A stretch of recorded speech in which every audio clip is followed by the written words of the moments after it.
जय हिंद साथियों, VKS study में आपका स्वागत है। दोस्त, हम हिंदी का वैल्यू, हिंदी का महत्व, हिंदी आखिर क्या होती है, कितना क्वेश्चन पूछा जाता है एग्जाम्स में और कितना ये अपने आप में मायने रखती है हमें पास कराने में, इसके बारे में देखो दोस्त। आप रुक के देखना वीडियो, आपसे गुजारिश है कि आप एक बार रुक के पूरी वीडियो देखना। अगर ना समझ में आ जाए, ना आपको हम समझा दें, आपके दिमाग में ना भर दें, एक एक वर्ड आपके दिमाग में ना घुस जाए, तब कहना दोस्त। लेकिन आपसे गुजारिश है, अगर आपको अच्छा लगे, आपको मस्त लगे पढ़ाने में, समझाने में, तो दोस्त आपसे इतना गुजारिश जरूर करते हैं कि आप लोग शेयर जरूर कर देना अपने दोस्तों के साथ, क्योंकि अभी हम अपने इस टॉपिक पे बताएंगे कि भाषा, बोली और व्याकरण क्या होती है। उसके पहले हम जान लेते हैं कि इसमें कितना कितना क्वेश्चन आता है। तो जैसे हम यूपी पुलिस की बात कर लेते हैं, इसमें आता है लगभग 38 से 40 क्वेश्चन। कितना? 38 से 40 क्वेश्चन आता है। यूपीएसआई मतलब दरोगा की बात कर लेते हैं, दरोगा में आता है 40 क्वेश्चन इसमें आता है। SSSC की बात कर लें, इसमें भी आता है। UPSC में बात कर लें, इसमें भी आता है। सुपर टेट में बात कर लें, इसमें भी आता है। टेट में बात कर लें, इसमें भी आता है। और उसके बाद हाई स्कूल में भी आता है, इंटर में भी आता है। और इसके बाद किस में पूछा जाता है दोस्त? और इसके बाद हरियाणा पुलिस हो गया, पंजाब पुलिस हो गया, हरियाणा पुलिस हो गया, पंजाब पुलिस हो गया। बहुत सारे एग्जाम्स हैं जिसमें ये लगभग आपको 40 से 50 नंबर दे के जाता है। और 20 से 30 क्वेश्चन, 40 से 50 क्वेश्चन हिंदी के आते हैं। तो हिंदी आपके लिए कितना इंपॉर्टेंट है ये आप अब समझ गए होंगे बिल्कुल। अब हम चलते हैं अपने टॉपिक पे दोस्त। आपको ये तो समझा दिया, और हम कहते हैं कि पूरा बे से एक एक टॉपिक को उसका पूरा निचोड़ करके पढ़ाएंगे, मैराथन लेके पढ़ाएंगे। इसे कम से कम 1 महीने के अंदर अंदर हिंदी को खत्म कर देंगे। 1 बार नहीं, 2 बार खत्म कर देंगे। आप जैसे कहोगे वैसे कर देंगे दोस्त, लेकिन आपको समझ में आना चाहिए। टॉपिक वाइज पढ़ाएंगे, इस पे टॉपिक वाइज ही चलेगा। मेरा जो भी सिलेबस हिंदी का चलेगा बिल्कुल टॉपिक वाइज चलेगा। जैसे आज मेरा पहला वीडियो है, तो इस पे हम बताएंगे भाषा, बोली और व्याकरण क्या होता है। भाषा, बोली और व्याकरण क्या होता है दोस्त। देखते हैं हम भाषा, बोली और व्याकरण क्या होता है। भाषा,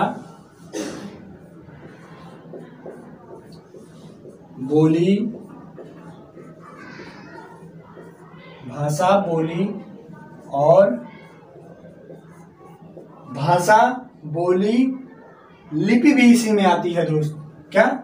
इसी में लिपि भी आती है। और व्याकरण, यदि हम इसे इंग्लिश में बात करें तो इसका नाम language, dialect, script and grammar. Language, dialect, script and grammar भी इसे कहते हैं। तो दोस्त, हम सबसे पहले बात करते हैं भाषा क्या होती है।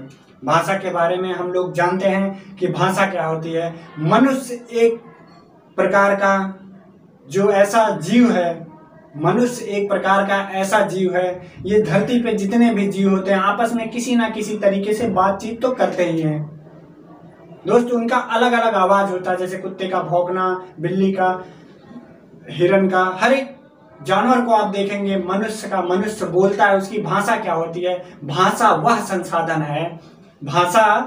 संसाधन है जिसके द्वारा हम बोलकर, लिखकर, सुनकर अथवा पढ़कर। फिर से बोले दोस्त मेरे साथ बोलते जाना। भाषा वह संसाधन है जिसके द्वारा हम बोलकर, लिखकर और कानों से सुनकर तथा वो किसी भी वस्तु, किसी भी चीज, मैटर को जो भी लिखा रहे उसे सुनकर, उसे पढ़कर हम अपने भाव को, अंदर जो मेरे विचार हैं, जो मेरे भाव हैं, उसे किसी के सामने व्यक्त करने का या फिर आदान प्रदान करने की क्रिया को क्या कहते हैं? भाषा कहते हैं दोस्त। भाषा के 3 भेद होते हैं। भाषा के कितने भेद होते हैं? 3 भेद होते हैं। भाषा के भेद अगर हम बात करते हैं भाषा के भेद, भाषा के कितने भेद होते हैं? 3 भेद होते हैं। भाषा के कितने भेद होते हैं दोस्त? 3 भेद होते हैं, याद कर लेना 3 भेद। नंबर 1 मौखिक भाषा, नंबर 2 लिखित भाषा, नंबर 3 सांकेतिक भाषा। अब पहला हो गया मौखिक भाषा, मौखिक, दूसरा लिखित, दूसरा क्या हो गया? लिखित भाषा, तीसरा क्या हो गया? सांकेतिक भाषा। तीसरा क्या हो गया? सांकेतिक भाषा। अगर इसका हम डेरिवेशन करते हैं, मतलब इसको हम समझाते हैं, तो देखो मौखिक भाषा में क्या होता है? भाषा के जिस रूप को, भाषा के जिस रूप को मन के भावों अथवा विचारों का आदान प्रदान, भाषा के जिस रूप को मन के भावों अथवा विचारों का आदान प्रदान करते हैं, किससे? मुंह से बोल के, किससे? मुंह द्वारा बोल के हम जो किसी भी चीज को मौखिक, इसी को कहते हैं मौखिक, और कानों से सुन के, मुंह से बोला जाए और कानों से सुना जाए, यह जो क्रिया होती है इसे क्या कहते हैं? मौखिक भाषा कहते हैं। अब दूसरा देखते हैं लिखित भाषा। किसी भी वस्तु को, किसी भी बुक को, कोई भी टाइटल को लिख के, जो भी भाषा के जिस रूप में भाव का विचार आदान प्रदान, भावों का जो भी विचार है उसका आदान प्रदान लिख कर किया गया हो। जैसे बुक पे लिखा रहता है, आप पढ़ते हैं, किसी को सुनाते हैं, और उसके बाद किसी चीज को लिख कर बताते हैं, किसी पिलर पे लिखा होता कोई चीज, उसे आप बोल के समझाते हैं, तो वह कौन सी भाषा होगी? जो लिखा रहता है उसे क्या कहते हैं? लिखित भाषा कहते हैं। और सांकेतिक भाषा कैसे होती है? सांकेतिक भाषा उनको सिखाई जाती है जो आंखों से, जो कानों से बिल्कुल सुन नहीं सकते हैं, जो कानों से बिल्कुल सुन नहीं सकते हैं, उनको सांकेतिक भाषा सिखाई जाती है।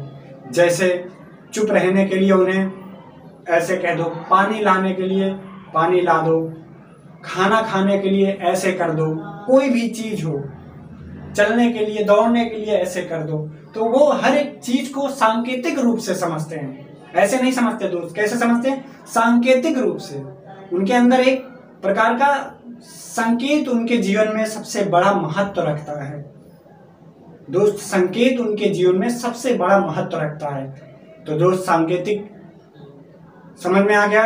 अब हम बात करते हैं बोली पे। बोली क्या होती है? बोली छोटे क्षेत्र में बोली जाने वाली एक ऐसी भाषा होती है, छोटे क्षेत्र में बोले जाने वाली मौखिक भाषा। छोटे क्षेत्र में बोले जाने वाली मौखिक भाषा को क्या कहते हैं? क्या कहते हैं? बोली कहते हैं। मेरे साथ एक बार बोलो आप, छोटे से क्षेत्र में बोली जाने वाली भाषा को मौखिक भाषा कहते हैं। आपको तो बिल्कुल समझ में आ गया हो मौखिक भाषा। जैसे ब्रज भाषा, अवधी, भोजपुरी आदि। जैसे ब्रज भाषा की बात करें, ओ छोरे इधर आ, ओ छोरे इधर आ। अवधी भाषा की बात करें, ए हिया वा, क्या करता हो, यहाँ आओ जल्दी। ये हिंदी हो गई। इसको अवधी भाषा में, ए हिया वा, क्या करता है यार, बिना मतलब वाला तो काम करा था। तो ये क्या हो गई भाषा? ये हमारी अवधी भाषा हो गई। उसके बाद अगर हम बात करते हैं भोजपुरी की, ए बबुनी हेने आवा हो, क्या करती यार, ये कौन सी भाषा हो गई? ये भाषा हो गई भोजपुरी। तो ऐसे भोजपुरी और अवधी और ब्रज भाषा आपने सीख लिया। उसके बाद अब हम चलते हैं भाषा और बोली में। अगर हम अंतर देखते हैं, भाषा और बोली में यदि हम अंतर देखते हैं, तो भाषा एक विस्तृत क्षेत्र में बोली जाती है। भाषा क्या होती है?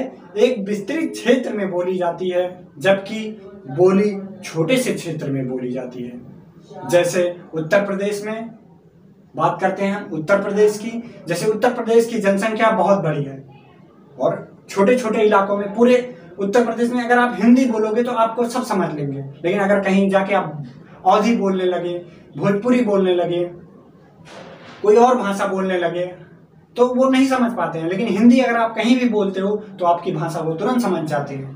तो दोस्त ये होती है छोटे क्षेत्र और बड़े क्षेत्र की भाषा। बड़े क्षेत्र की भाषा होती है हिंदी, जैसे कि व्यवस्थित रूप से, जैसे मैं आपको बोल रहा हूँ ये एक व्यवस्थित रूप है हिंदी का। आप बिल्कुल समझ जाएंगे, पूरे उत्तर प्रदेश में कहीं भी किसी भी कोने में होंगे तो आप बिल्कुल समझ जाएंगे। लेकिन अगर हम अपनी भाषा अवधी में, हम अवध क्षेत्र के हैं, अगर हम अवधी में बोलेंगे तो आप बिल्कुल कहीं ना कहीं कंफ्यूज हो जाएंगे। तो दोस्त, हम बात करते हैं इसी प्रकार दूसरा एग्जाम्पल लेते हैं। भाषा का रूप मानक होता है। भाषा का जो रूप होता है वो मानक होता है, जबकि बोली का कोई प्राय ही नहीं होता। बोली कैसे भी बोली जाती है, छोरे इधर आ, ये तो क्या कर रहा है, इधर आ रही, तो कुछ किसी भी तरीके से बोली जाती है। लेकिन अगर यही चीज भाषा में बोली जाए तो बहुत ही सटीक तरीके से बोला जाएगा, जो हमारे समझ में आए, हमें हर्ट ना करे। भाषा को ऐसे रिलेट करता है जैसे आपको कोई कहता है ए दे इधर आ, तो कहीं कहीं ये भाषा बहुत प्यारी लगती है और कहीं कहीं पे ये बहुत खराब लगती है। तो ये भाषा का और बोली में यही अंतर होता है। तो दोस्त, आपको बिल्कुल ये समझ में आ गया होगा भाषा क्या होती है, बोली क्या होती है। यहाँ से क्वेश्चन भी कभी कभी बन जाते हैं, भाषा क्या होती है, बोलियां क्या होती है। यूपीएससी में तो बहुत ज्यादा क्वेश्चन यहीं से उठा लेते हैं कि भाषा का विकास कैसे हुआ, भाषा क्या है, बोली क्या है, किन क्षेत्रों में बोली बोली जाती है, किन क्षेत्रों में भाषा। तो भाषा एक बड़े क्षेत्र में, बोली एक छोटे क्षेत्र में बोली जाती है। इसे आप समझें। भारतीय भाषाएं, भारत में अनेक भाषाएं बोली जाती हैं। भारतीय संविधान ने 22 भाषाओं को मान्यता दिया। भारतीय संविधान ने कितनी भाषाओं को मान्यता दिया? 22 भाषाओं को। दोस्त, तो इन्हें हम अच्छे से समझते हैं और हमारे साथ आपसे आग्रह करते हैं हम कि आप हमारे साथ बोलेंगे। देखो, अगर हमारे साथ बोलोगे तो आपका रिवीजन होता चलेगा और आप तेज तेज बोलना, धीरे धीरे मत बोलना जहां भी पढ़ रहे हो, ताकि लगे कि आप पढ़ रहे हो। तो दोस्त, चलते हैं। नंबर 1, सिंधी, डोगरी, गुजराती, तेलुगु, उड़ीसा, नेपाली, मैथिली, मलयालम, उर्दू, पंजाबी, मणिपुरी, संथाली, तेलुगु, हिंदी, कोंकणी, असमिया, कन्नड़, कश्मीरी, बोडो, बंगाली, तमिल, मराठी। दोस्त, आपको बिल्कुल एक बार इसे फिर से बोलना है। सिंधी, डोगरी, गुजराती, तेलुगु, उड़ीसा, नेपाली, मैथिली, मलयालम, उर्दू, पंजाबी, मणिपुरी, संथाली, तेलुगु, हिंदी, कोंकणी, असमिया, कन्नड़, कश्मीरी, बोडो, बंगाली, तमिल, मराठी। ये सारी भाषाएं हैं हमारी हिंदी की 22 भाषाएं जिन्हें मान्यता दिया गया। और अगर हम बात करते हैं हिंदी संविधान में, हिंदी का महत्वपूर्ण भूमिका क्या थी। संविधान जो हमारा बनाया गया था, इसमें हिंदी की जो महान भूमिका क्या थी, क्यों हिंदी को मतलब राजकीय भाषा के रूप में माना गया। तो दोस्त, 14 सितंबर 1949 को हमारे संविधान सभा में हिंदी यानी देवनागरी लिपि को राजभाषा का दर्जा दिया गया। 14 सितंबर 1949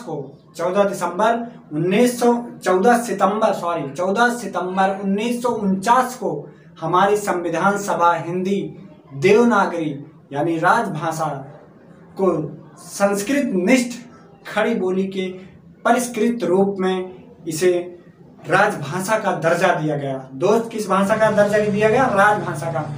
हिंदी कामकाज का बड़ा पैमाना था। हिंदी जो है इस भारत में कामकाज का एक बड़ा पैमाना था। आज भी है हिंदी, लेकिन आज तो ज्यादा इंग्लिश का वर्चस्व है। तो दोस्त, 15 वर्ष हिंदी व अंग्रेजी कामकाज भाषाएं होंगी।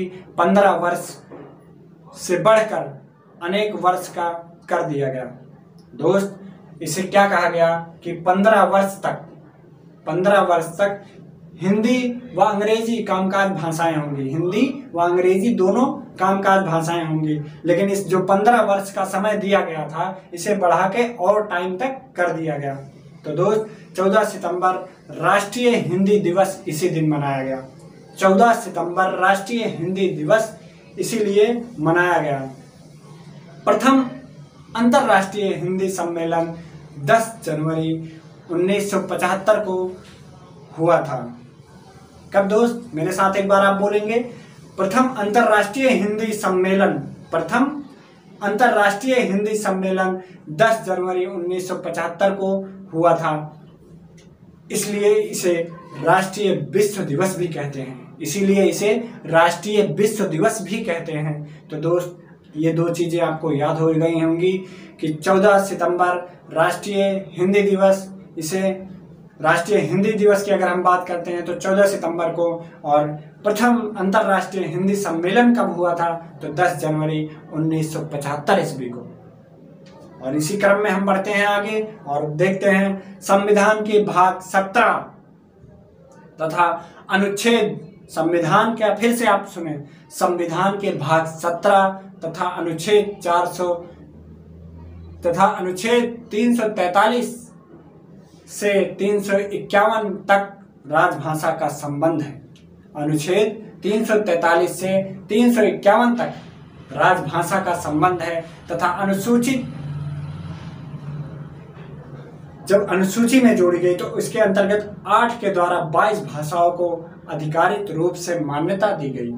पहले 8 भाषाओं थी, उसके बाद जब इसे अनुसूची में जोड़ा गया तो उसके बाद 22 भाषाओं को, मतलब इसका आधिकारिक रूप से इसे दिया गया। तो दोस्त, जो कि 22 भाषाओं को अभी हम आप कुछ देर पहले बता चुके हैं। तो भाषा संबंधी विभाग, भाषा संबंधी जो विभाग होता है वो कहाँ से आया है? भाषा संबंधी विभाग कहाँ से आया है? क्या आप जानते हैं भाषा संबंधी विभाग किसे कहते हैं? गृह मंत्रालय को। किसे कहते हैं? गृह मंत्रालय के पास होता है भाषा संबंधी विभाग। किसके पास होता है? गृह मंत्रालय के पास होता है भाषा संबंधी विभाग। और शास्त्रीय भाषा, शास्त्रीय भाषा तमिल को संस्कृत का दर्जा 2004 में दिया गया। शास्त्रीय भाषा तमिल को संस्कृत का दर्जा 2004 में दिया गया। संस्कृत को 2005 को दिया गया, संस्कृत को 2005 को दिया गया तथा कन्नड़ को 2008 में तथा तेलुगु को 2008 में और मलयालम को 2013 में तथा उड़ीसा को 2014 में दर्जा दिया गया। सांस्कृतिक शास्त्रीय भाषा के रूप में इन लोगों को दर्जा दिया गया। तो दोस्त, इसी क्रम में हम बढ़ते हैं आगे। मतलब हमारी भाषा हो गई, बोली हो गई, अब हम बढ़ते हैं लिपि पे। क्या होती है लिपि? क्या होती है? कोई भी चीज मतलब समझने के लिए हमें सबसे पहले अपना दिमाग खोलो, सोचो लिपि क्या होती है, लिपि क्या होती है। अगर आपको ये समझ में आ जाए कि लिपि क्या होती है तो आप तुरंत समझ जाएंगे हिंदी में लिपि का महत्व क्या होता है। तो दोस्त, हम आपको बताते हैं, आप बिल्कुल कंसंट्रेट रहिए। देखो, इधर उधर दिमाग भटकाओगे तो नहीं समझ पाओगे।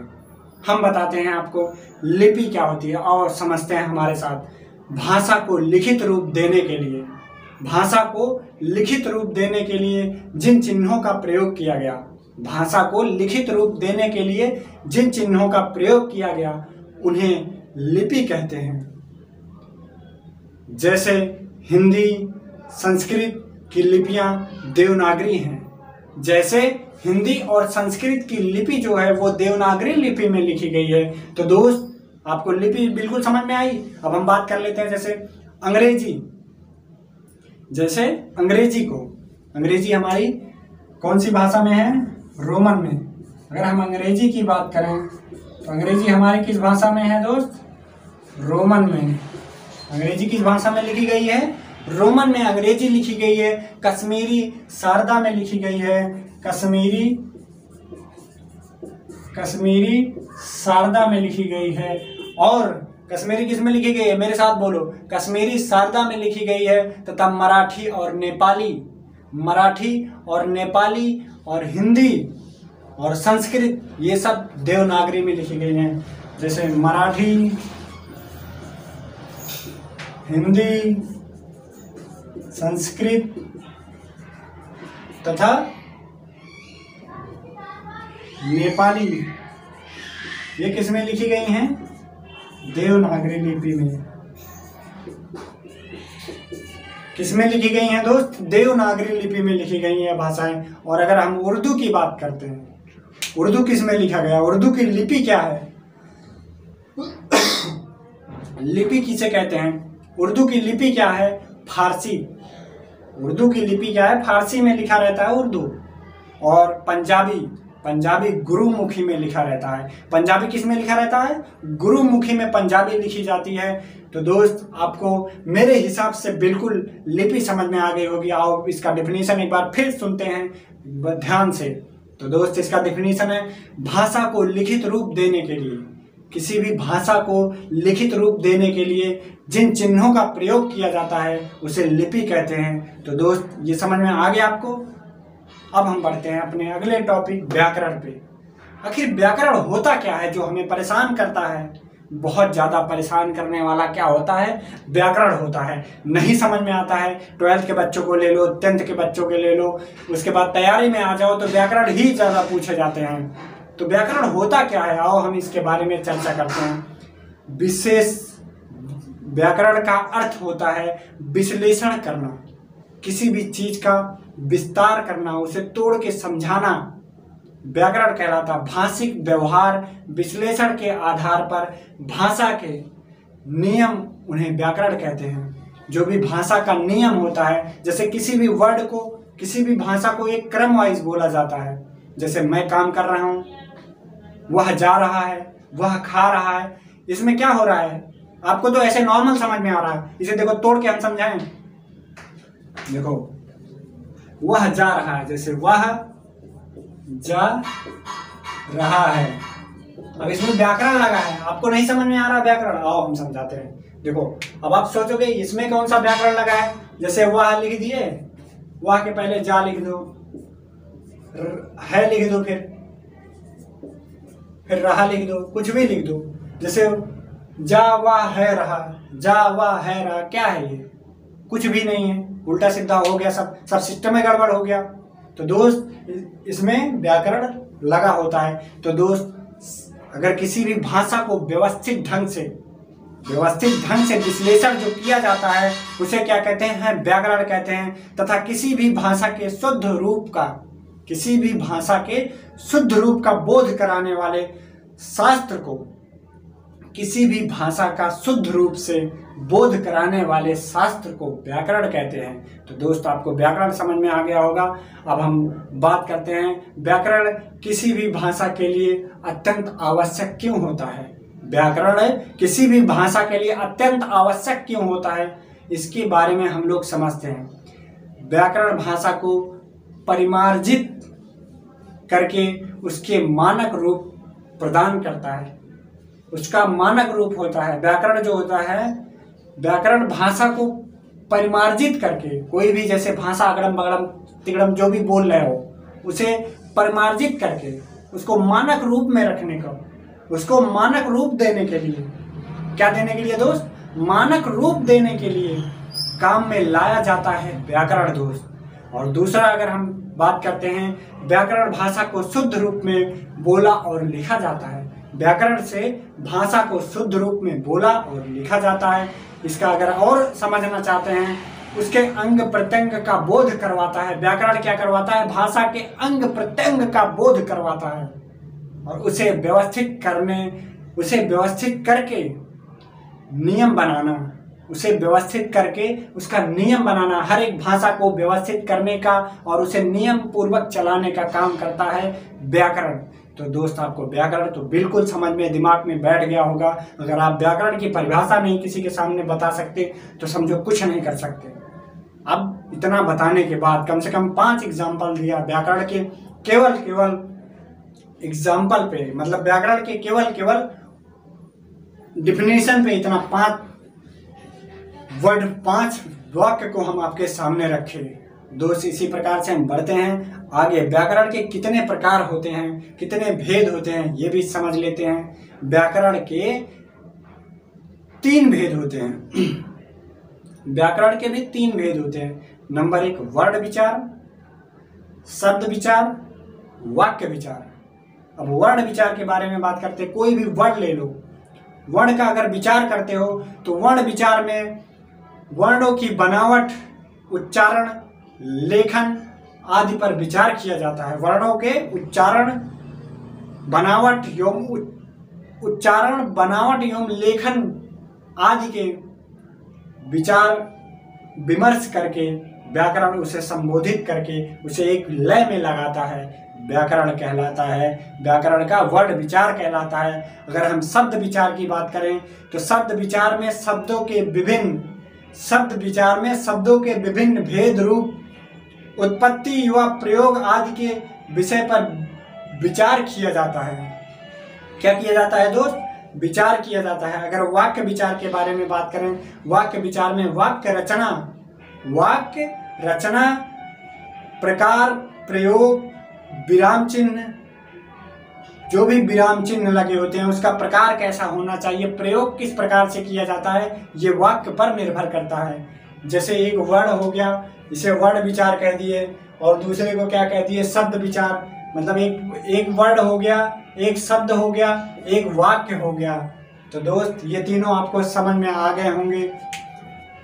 हम आपसे गुजारिश करते हैं कि आप लोग को अगर ये भाषा, ये लिपि, ये व्याकरण अगर आपको समझ में आया हो तो एक लाइक जरूर करें। अब हम कहते हैं कि एक लाइक जरूर करें। थोड़ा सा भी अगर आपको समझ में आया हो यहाँ से तो दोस्त अपने दोस्त के खातिर एक लाइक जरूर करें। और अपने दोस्तों, अगर आपको भी समझ में आया है तो आपसे भी गुजारिश करते हैं दोस्त, आपसे भी आग्रह करते हैं कि अपने दोस्तों के साथ शेयर करना ना भूलें। एक बार अपने व्हाट्सएप पे, अपने फेसबुक पे, अपने जो भी ग्रुप चलाते हैं उस पे एक बार शेयर कर दे दोस्त। आपसे प्लीज रिक्वेस्ट करते हैं दोस्त। अब हम लेते हैं अलविदा। कल मिलेंगे वर्णमाला पे। वर्णमाला ऐसा टॉपिक है जहां से 2 से 4 क्वेश्चन तो फिक्स रहता है दोस्त। कल मिलेंगे और उसको एकदम बिल्कुल तोड़ मरोड़ के आपके सामने रखने का प्रयास करेंगे और आपको समझाने का भी प्रयास करेंगे। तो दोस्त अब हम चलते हैं, फिर मिलेंगे अगले वीडियो में। जय हिंद, वंदे मातरम।